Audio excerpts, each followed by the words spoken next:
ನಮಸ್ಕಾರ ಸ್ನೇಹಿತರೆ, ನಾನು ನಿಮ್ಮ ಮಲ್ಲು ಮುರುಗೋಡ್.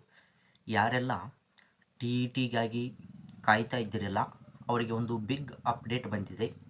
ಅದು ಏನೆಂದರೆ, ಈಗಾಗಲೇ ಯಾರದೆಲ್ಲ ಟಿ ಇ ಟಿ ಪರೀಕ್ಷೆ ಪಾಸ್ ಆಗಿಲ್ಲಲ್ಲ, ಅವರು ಇನ್ನೊಮ್ಮೆ ಆ ಪರೀಕ್ಷೆಯನ್ನು ಪಾಸು ಮಾಡಿಕೊಳ್ಳಲು, ಸಿ ಇ ಟಿಗೆ ಅರ್ಹತೆಯನ್ನು ಪಡೆದುಕೊಳ್ಳಲು ಒಂದು ಸುವರ್ಣ ಅವಕಾಶವನ್ನು ಒದಗಿಸಿಕೊಟ್ಟಿದೆ ಅಂತಕ್ಕಂಥದ್ದು. ಏಕೆಂದರೆ ನಿನ್ನೆ ಶಾಲಾ ಶಿಕ್ಷಣ ಸಚಿವರಾದಂಥ ಶ್ರೀ ಮಧು ಬಂಗಾರಪ್ಪನವರು ಕಮಿಷನರ್ ಜೊತೆಗೆ ಮೀಟಿಂಗ್ ಮಾಡಿದ ಸಂದರ್ಭದಲ್ಲಿ ಸಿ ಇ ಟಿಗಿಂತ ಮೊದಲು ಟಿ ಇ ಟಿ ಪರೀಕ್ಷೆಗೆ ಅಧಿಸೂಚನೆಯನ್ನು ಹೊರಡಿಸಲಾಗ್ತದೆ. ಹಾಗಾಗಿ ಟಿ ಇ ಟಿ ಆದ ನಂತರವೇ ಸಿ ಇ ಟಿಯನ್ನು ಕರೆಯಲಾಗ್ತದೆ ಅಂತಕ್ಕಂಥದ್ರ ಬಗ್ಗೆ ಒಂದು ಮಹತ್ವವಾದಂಥ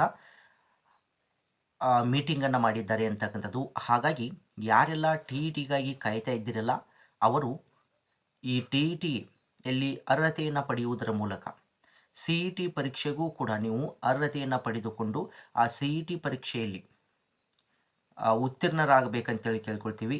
ಅದರ ಜೊತೆಗೆ ಹಾಗಾದರೆ ಯಾವಾಗ ಟಿ ಇ ಟಿ ಅಧಿಸೂಚನೆ ಹೊರಡಿಸ್ತಾರಂದ್ರೆ, ಇನ್ನು ಕೇವಲ 10ರಿಂದ 15 ದಿನಗಳಲ್ಲಿ ಈ ಟಿ ಇ ಟಿ ಪರೀಕ್ಷೆಗೆ ಅಧಿಸೂಚನೆಯನ್ನು ಹೊರಡಿಸಲಾಗ್ತದೆ. ಅದು ಯಾವ ಒಂದು ಮೂಲಕ ಅಂದ್ರೆ ಆಫ್ಲೈನ್ ಇರ್ತದೆ. ನಾವು ಈಗಾಗಲೇ ಎಲ್ಲ ಟಿ ಇ ಟಿ ಪರೀಕ್ಷೆಯನ್ನು ಆನ್ಲೈನ್ ಮುಖಾಂತರ ನಡೆಸಬೇಕಂತೇಳಿ ಇಲಾಖೆದವರು ಈಗಾಗಲೇ ಅದರ ಬಗ್ಗೆ ತಯಾರಿಯನ್ನು ನಡೆಸಿದರು.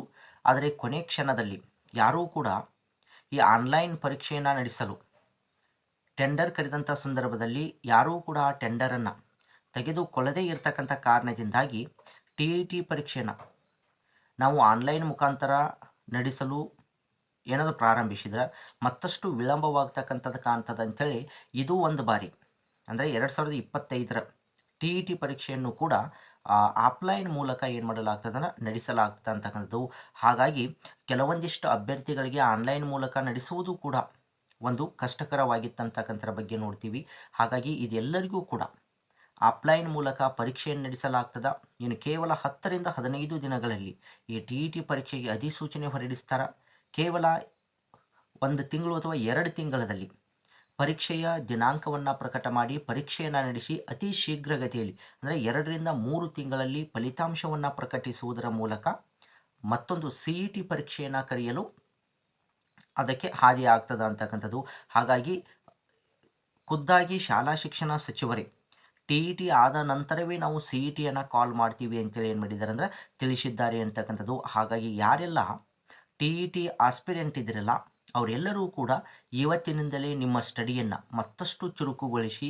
ಏಕೆಂದರೆ ಟಿ ಇ ಟಿ ಪರೀಕ್ಷೆ ಏನಾದರೂ ನೀವು ಉತ್ತೀರ್ಣರಾದಿದ್ದೇ ಆದ್ರೆ ಈ ಸಲ ಅಂದರೆ 2025ರಲ್ಲಿ ಕರೀತಕ್ಕಂಥ ಸಿ ಇ ಟಿ ಪರೀಕ್ಷೆಗೂ ಕೂಡ ನೀವು ಏನಾಗ್ತೀರಿ ಅಂದರೆ ಅರ್ಹತೆಯನ್ನು ಪಡೆದುಕೊಳ್ತೀರಿ ಅಂತಕ್ಕಂಥದ್ದು.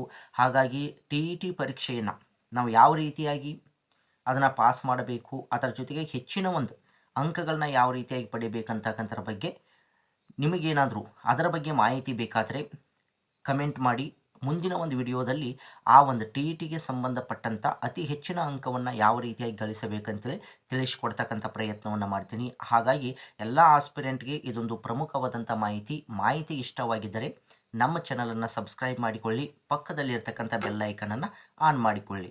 ಎಲ್ಲರಿಗೂ ಧನ್ಯವಾದಗಳು.